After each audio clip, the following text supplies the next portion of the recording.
అందరికీ నమస్కారం. ఇందిరమ్మ ఇండ్లలో వికలాంగులకి ప్రాధాన్యత ఇస్తామని చేర్చడం పట్ల రాష్ట్ర ముఖ్యమంత్రి వర్యులకి, మంత్రివర్యులందరికీ కూడా ప్రత్యేక ధన్యవాదాలు. తెలంగాణ వికలాంగుల సమాజం తరఫున నా చిన్న రిక్వెస్ట్ ఏంటంటే, గతంలో కాంగ్రెస్ పార్టీ అధికారంలో ఉన్నప్పుడు 10% ఇల్లు ఇచ్చేవాళ్ళు, దానికి ఉత్తర్వులు కూడా ఉన్నాయి. తర్వాత బీఆర్ఎస్ పార్టీ అధికారంలో ఉన్నప్పుడు 5% ఇస్తూ మన గృహ నిర్మాణ శాఖ కూడా ఉత్తర్వులు ఇవ్వడం జరిగింది.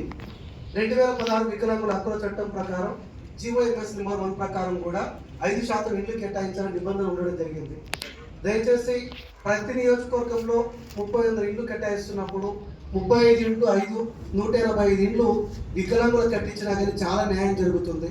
ఎందుకంటే వీళ్ళందరూ కూడా ఆర్థికంగా, సామాజికంగా అసమానతలకు గురయ్యే వ్యక్తులు కాబట్టి ఈ ఒక్క విషయాన్ని దృష్టిలో ఉంచుకోవాలని తెలియజేస్తూ ఈ అవకాశం ఇచ్చిన పెద్దలందరికీ కూడా ధన్యవాదాలు.